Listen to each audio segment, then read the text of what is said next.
Bien-aimés dans le Seigneur, Shalom. Je bénis le Seigneur pour cette opportunité qu'il nous offre encore. Comme promis, il nous a fait grâce dans sa fidélité pour que nous puissions encore revenir et continuer notre enseignement sur les thèmes Vivre sa vie chrétienne que nous avons commencé il y a près de 2 semaines passées maintenant. Nous sommes organisés à avoir ne fût-ce qu'un enseignement chaque semaine. Et puis, par la grâce de Dieu, nous allons évoluer, soit un enseignement ou une prédication.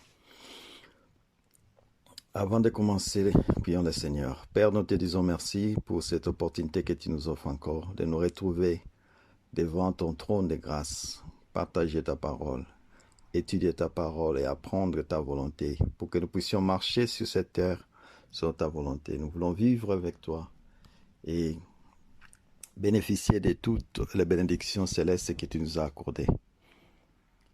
Viens nous parler car nous avons besoin de ton Esprit Saint. Nous ne pouvons rien sans toi. Nos cœurs sont ouverts, Seigneur, pour apprendre.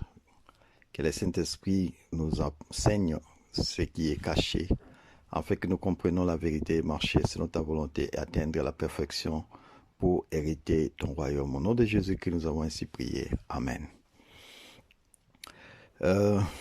Comme nous avons dit, le thème, c'est vivre sa vie chrétienne. Et nous avions précédemment dit que pour vivre une pleine vie chrétienne, il y a 3 points importants. Il y a d'abord s'asseoir avec Christ dans les lieux célestes, de marcher avec Christ sur la terre devant les hommes, et enfin tenir ferme jusqu'à son retour. Fait que les 3 points-là, être assis, marcher et tenir ferme, fait partie de la vie chrétienne. Et sans ces 3 points, nous ne pouvons pas vivre notre vie chrétienne. Nous avons dit que s'asseoir avec Christ, cela nous donne le repos, nous rassure. Et avec le repos, nous pouvons nous ressourcer pour avoir la force de marcher finalement devant les hommes parce que Christ est en nous. C'est plus nous qui vivons, mais c'est lui qui vit en nous. Et marcher, nous avons dit que c'est notre conduite devant les hommes sur la terre, notre comportement devant les hommes. Et aujourd'hui, nous allons parler de tenir ferme. Et nous allons plus tourner tout autour de Éphésiens chapitre 6, versets 10 et 11, et puis versets 13 et 18. Mais je m'en vais lire d'abord le chapitre 6, versets 10 et 11. Il est dit ceci. Je lis au nom de Jésus. Au reste, fortifiez-vous dans le Seigneur et par sa force toute puissante. Revêtez-vous de toutes les armes de Dieu, afin de pouvoir tenir ferme contre le ruse du diable. Verset 13 jusqu'à 18, il est dit ceci.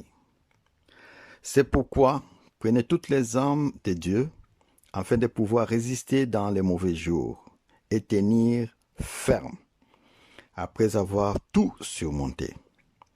Tenez donc ferme, et à vos reins la vérité pour ceinture, revêtez la cuirasse de la justice, mettez pour chaussures à vos pieds les ailes que donne l'évangile de paix, prenez par-dessus tout cela les boucliers de la foi, avec lesquels vous pourriez éteindre tous les traits enflammés du malin. Prenez aussi les casques du salut et l'épée de l'esprit, qui est la parole de Dieu. Amen.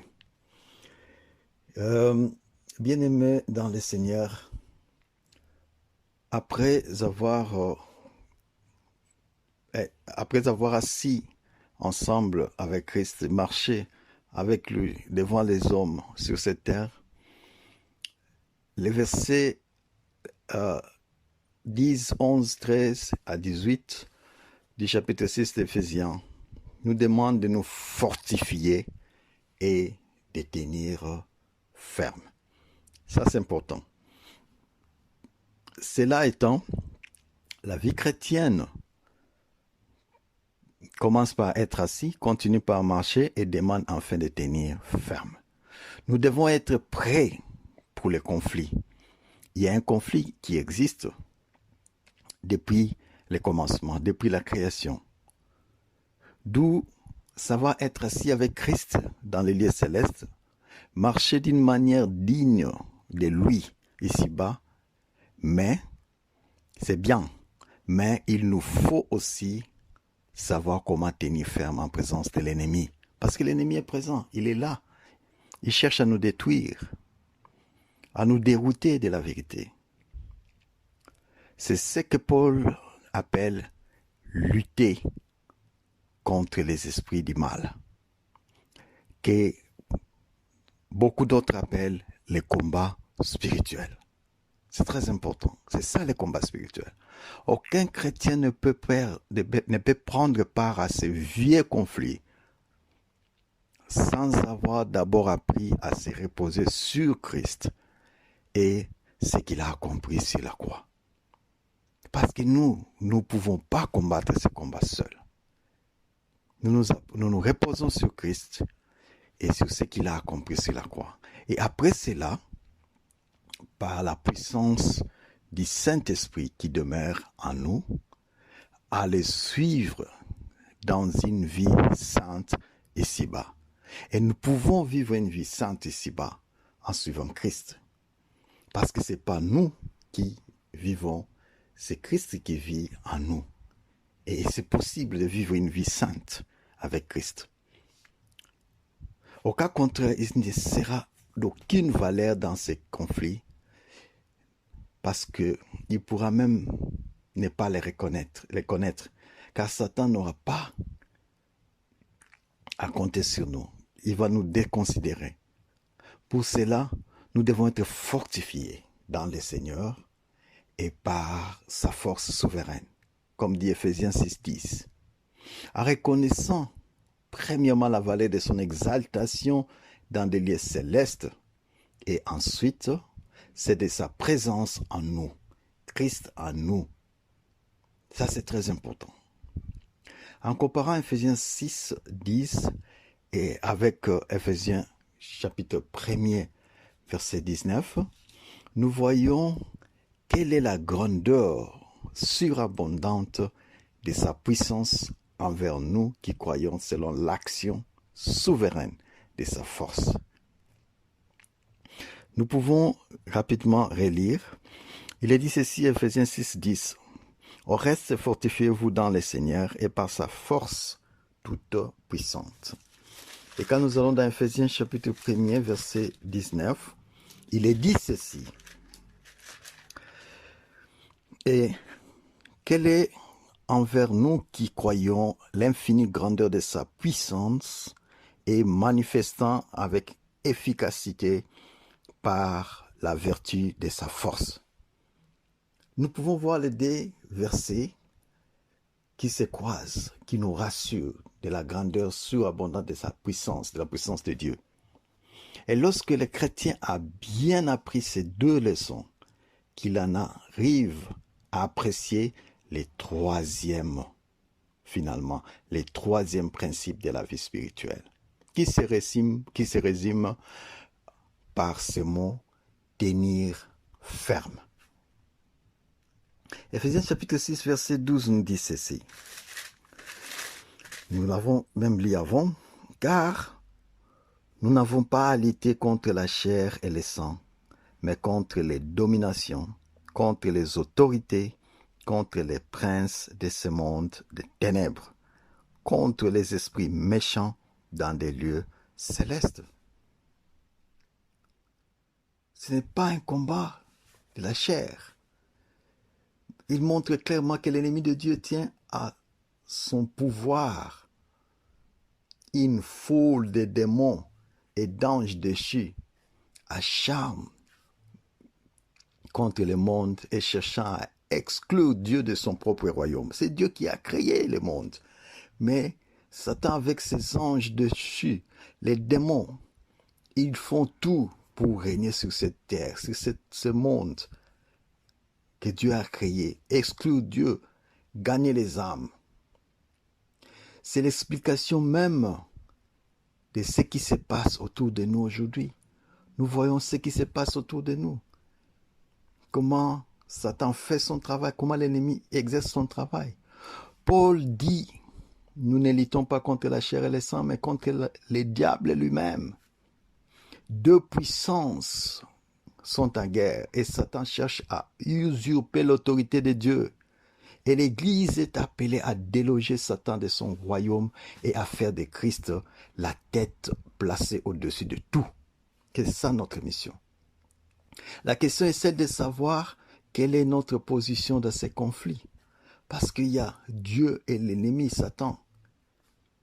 Et notre position en tant qu'enfant de Dieu dans ces conflits, quelle est notre position? Il y a ici deux aspects très importants à considérer. Il y a un aspect général, donc la vie personnelle des chrétiens, c'est très important, et sous un autre aspect, c'est l'aspect plus précis de la tâche que Dieu nous a confiée dans le monde. Nous ne devons pas attribuer à Satan les difficultés qui nous frappent quand nous violons les lois divines. Nous devrions savoir comment corriger ces erreurs. C'est très important. Mais il y a des assauts d'ordre physique lancés contre les saints, des attaques du malin contre leur corps et leur âme, dont il nous faut tenir compte. C'est très important. Il en est peu d'entre nous qui ignorent toutes les attaques de Satan contre leur vie spirituelle. Nous ne devons pas continuer à les subir sans réagir. Nous avons les devoirs de réagir. N'oublions pas que l'ennemi de Dieu est notre ennemi et l'adversaire de Dieu est notre adversaire. La parole de Dieu nous demande de nous revêtir de toutes les armes de Dieu afin de pouvoir tenir ferme devant ou contre les manœuvres du diable. Et le verbe grec tenir ferme avec préposition contre qui est ici au verset 11 signifie ne pas lâcher pied. Une vérité précieuse est cachée dans ces commandements de Dieu. Il implique que le terrain disputé par l'ennemi appartient à Dieu et par conséquent à nous, tant qu'enfants de Dieu. Au contraire, nous n'aurions pas à lutter pour y rétablir. Nous ne pouvons pas lutter pour nous établir. Presque toutes les armes décrites par Paul sont défensives. Quand nous lisons ce que nous avons lu comme armes, toutes les armes sont défensives. Il n'y a aucune arme offensive. Le Seigneur Jésus a lutté contre Satan pour remporter la victoire. Et son combat était offensif. C'est lui qui a attaqué pour arracher la victoire pour nous. Et sur la croix, il livre cette guerre jusqu'au seuil de l'enfer même pour libérer les captifs. Et la Bible nous dit, il est monté dans les hauteurs. Il a amené les captifs et il a fait des dons aux hommes. Il est monté, il a amené les captifs et il a fait des dons aux hommes. Ceci veut dire que ce dont nous avons reçu, c'est la victoire que lui a arrachée. Or, qu'est-ce que signifie il est monté sinon qu'il est aussi descendu dans les régions inférieures de la terre, comme nous dit Ephésiens chapitre 4, versets 8 et 9. Et sa guerre était offensive. Il a attaqué, il a arraché la victoire pour nous. Donc, Jésus a déjà remporté la victoire. D'où notre tâche consiste à tenir ferme et non à attaquer. Donc, nous avons déjà la victoire. Nous devons garder cette victoire devant l'ennemi, ne pas tomber. Mais la victoire a déjà été remportée. C'est pourquoi les combats ou la guerre de Jésus était offensive.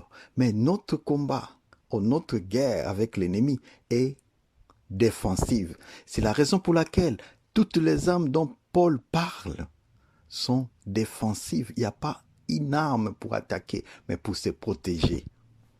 Pour se protéger, afin que la flèche de l'ennemi ou les armes de l'ennemi ne puissent pas nous atteindre. C'est ça la différence. Donc notre combat est défensif. Nous nous défendons. C'est pourquoi nous avons toutes ces armes défensives. Mais le combat de Christ était offensif parce qu'il devait aller combattre, arracher la victoire et nous amener la victoire. Nous avons la victoire avec nous maintenant. Et nous devons nous défendre pour ne pas perdre cette victoire. En son nom, nous pouvons tout par la grâce de Dieu afin de tenir ferme jusqu'à son retour. Et Dieu s'engage vis-à-vis de son Église et confie à ses serviteurs la puissance la plus grande qui soit dans le nom de Jésus. Par le nom de Jésus, dans sa grâce, sa bonté, sa miséricorde, nous pouvons tenir ferme jusqu'à son retour. Ceci veut dire l'œuvre accomplie sur la croix est un atout par la grâce de Dieu pour notre salut éternel, pour notre éternité, pour notre vie avec lui, pour l'éternité. Amen. C'est ce que j'ai voulu partager avec vous aujourd'hui pour terminer cette série d'enseignements sur vivre sa vie chrétienne. Pour ceux qui viennent de nous suivre, pour ceux qui vont nous suivre dans une semaine, dans un mois, dans une année ou plus d'une année, pour ceux qui n'ont pas encore reçu Jésus-Christ dans leur vie comme Seigneur et Sauveur, pour ceux qui prient, qui vont dans des églises mais qui ne sont pas encore sûrs s'ils ont vraiment la vie éternelle, si Jésus revenait aujourd'hui, s'ils vont vivre éternellement avec lui. Je vais prier avec vous. Suivez cette prière après moi. Seigneur Jésus-Christ, je reconnais mes péchés. Je viens vers toi et je demande pardon pour tous mes péchés. Ce que je reconnais, ce que je me rappelle, ce que je ne me rappelle plus, ce que je ne reconnais plus. Pardonne-moi et sanctifie-moi. Je t'accepte dans ma vie comme Seigneur et Sauveur. Viens habiter dans moi. Viens me conduire. Que le Saint-Esprit vienne m'orienter, me faire voir les chemins et marcher avec moi. Je ne veux plus vivre seul. Je veux que ton esprit vive en moi et me conduise sur un bon chemin. Sanctifie ma vie, Seigneur, parce que je veux plus vivre, mais c'est toi qui vivras dans moi. Et par ta grâce, je vais hériter ton royaume à ton retour. Je te demande d'être mon Seigneur et mon Sauveur. Dans le nom puissant de Jésus. Amen. Bien-aimé, je peux te rassurer qu'à ce moment ici, le Saint-Esprit habite en toi et va te conduire sur le bon chemin, t'éclairer, te montrer comment vivre sur la terre, avoir le repos dans Christ, marcher avec lui et tenir ferme jusqu'à son retour. Vos noms sont inscrits dans le livre de vie et nous vous souhaitons la bienvenue dans cette grande famille du Père et la famille de Jésus. Laisse maintenant, prions ensemble pour clôturer cet enseignement. Père, merci pour le temps que nous avons passé ensemble avec toi. Merci pour ta parole. Merci pour ta grâce. Nous nous abandonnons maintenant entre tes mains. Laisse que cet enseignement puisse produire des fruits dans notre cœur. Parce que nous voulons vivre selon ta volonté. Comprendre exactement ce que nous sommes pour marcher dans la joie, dans la paix, l'espérance et l'assurance. Laisse que cet enseignement nous rassure encore de ta fidélité, de ton amour envers nous. Afin de nous asseoir en repos dans la paix avec Christ dans le lieu céleste. Afin de marcher avec lui devant les hommes sur cette terre. Et donne-nous la force de tenir ferme jusqu'à son retour. Que ta paix règne sur cette terre au nom glorieux et puissant de Jésus. Amen.